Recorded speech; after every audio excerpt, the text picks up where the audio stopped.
में आपका स्वागत है। आइए चलते हैं आज की खबरों की। अपने संसदीय क्षेत्र नगीना की जनता का आभार प्रकट करता हूं जिन्होंने मुझे चुनकर यहां भेजा है।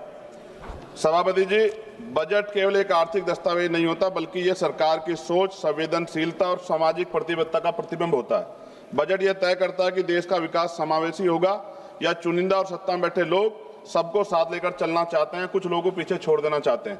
विपक्ष के नाते हमारा कर्तव्य है कि हम सत्ता सवाल पूछें और कमियों की ओर ध्यान दिलाएं और देश के उन वर्गों की आवाज बने जो इस सदन में अक्सर आंकड़ों में गुम हो जाते हैं।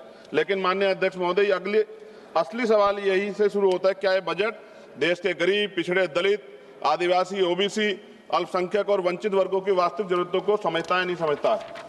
मान्यवर, इस बजट में आर्थिक विकास की बातें अधिक हैं लेकिन सामाजिक न्याय की आत्मा कमजोर। माननीय अध्यक्ष जी, सभापति जी, आज देश की सबसे बड़ी संकट बेरोजगारी।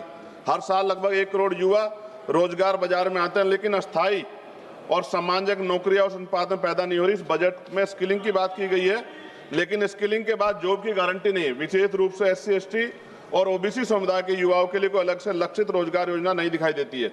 देश की लगभग 45% आबादी जो कृषि पर निर्भर है, जिसमें SC, ST, OBC समुदाय की भागीदारी सबसे अधिक है, लेकिन कृषि और GDP में योगदान 15% से कम किसान की औसत आय अब भी अस्थिर MSP कोई गारंटी सरकार की तरफ से नहीं दी गई है।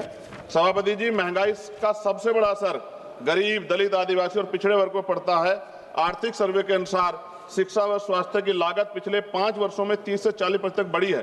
खाद्य वस्तु कीमतें गरीब परिवारों की थाली को छोटा कर रही है लेकिन इस बजट में इन वर्गों के लिए कोई सीधी राहत नहीं दिखाई देती। सभापति जी, SC, ST और OBC वर्ग के मुख्य रूप से सरकारी स्वास्थ्य ये वर्ग है, ये मुख्य रूप से सरकारी स्वास्थ्य व्यवस्था पर निर्भर है, लेकिन भारत आज भी स्वास्थ्य पर GDP का केवल 2% खर्च करता है और ग्रामीण और आदिवासी क्षेत्रों में डॉक्टरों की और अस्पतालों की भारी कमी है। इस बजट में सार्वजनिक स्वास्थ्य ढांचे को मजबूत करने के लिए कोई निर्णायक वित्तीय छलांग नहीं।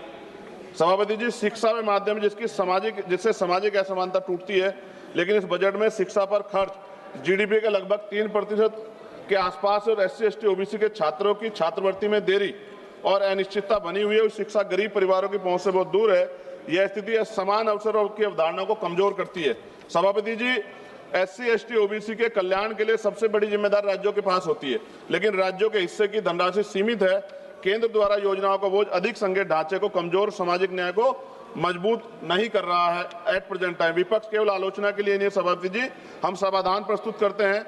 हमारी मांग है SC, ST, OBC के लिए लक्षित रोजगार मिशन चलाया जाए, छात्रवृत्ति को समयबद्ध और कानूनी प्रावधान किया जाए, शिक्षा और स्वास्थ्य पर GDP का न्यूनतम 6% खर्च हो, आरक्षित वर्गों के लिए विशेष उद्यमिता और MSME पैकेज दिया जाए, आदिवासी और पिछड़े जिलों को विशेष सामाजिक आर्थिक विकास योजना चलाई जाए।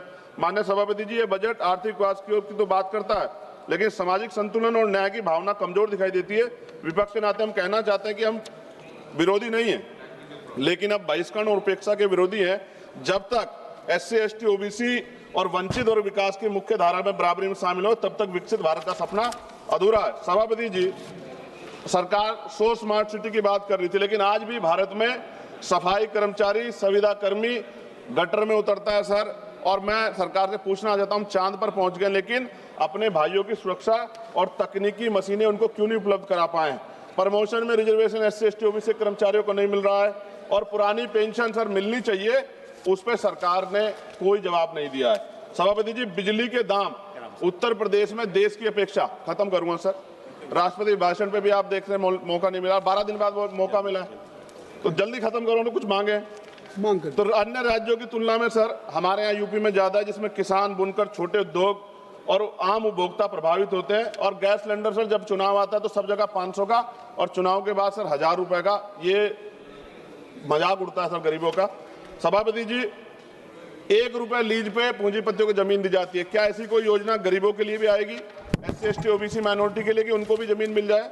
साथ साथ सरकार दिवाली, तमाम जो धार्मिक आयोजन है सर उन पर बजट देती है, लेकिन SC, ST, OBC के जो महापुरुष हैं सर, जैसे बुद्ध पूर्णिमा कार्यक्रम होता है, रविदास जयंती जी का कार्यक्रम होता है, अम्बेडकर जयंती का, फूले जयंती का, पेरियार जयंती का, बिरसा मुंडा जयंती का, इन तमाम उस पर तो कोई बजट नहीं आता सर। और BT एक्ट सर, बोध गया सौंपा जाना चाहिए बुद्धों को सर, बहुत दिन से उनका आंदोलन चल रहा है, कल से आंदोलन हो रहा है सर।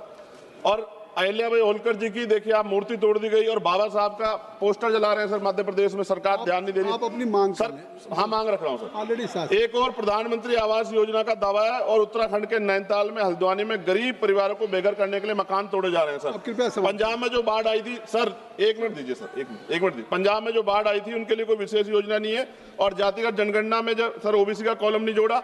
सर मेरे लोकसभा क्षेत्र नगीना में हस्त निर्मित पेंटिंग ब्रुश कुटीर उद्योग, यह उद्योग पूरी तरह से हाथ से चलता है। दशकों तक करमुक्त रहा, करीब 50% स्थानीय आबादी आजीविका इसी पे निर्भर है। 18% टैक्स लगा रखा। मेरी मांग है उसको 5% किया जाए। सर 2-3 मांगे सर, इनको उठा दो। काफी मांगे आपने कर दी। सर काफी मांगे कर दी। रेलवे कनेक्टिविटी का विस्तार सर हमारे नगीना लोकसभा क्षेत्र में किया जाए। राष्ट्रीय और राज्य मार्गों सर, ग्रामीण क्षेत्रों में सड़कों की हालत बड़ी खराब है। जिला अस्पताल सर, वहां IIT IIM और एयरपोर्ट बने, इसकी मांग हमने पिछली बार भी उठाई थी। सर अंत में लघु उद्योग सर, MSME का कोई प्रोजेक्ट जो है ऐसा लगता है जैसे हम विपक्ष के लोग हैं तो हमारे लिए कोई योजना हमारे क्षेत्रों के लिए नहीं होगी सर। सबका साथ, और सबका कौशल विकास सर, युवाओं के लिए आधुनिक स्किल डेवलपमेंट सेंटर स्थापित किया जाए मेरे क्षेत्र में। लोकतंत्र की ताकत सवाल पूछने में है और संसद की गरिमा कमजोरी की आवाज उठाने में। मैं सर अंत में कहना चाहता हूं SC ST OBC पे अन्याय कब रुकेगा? श्री कल्याण बनर्जी सर, हो गई। the union budget of 2026-27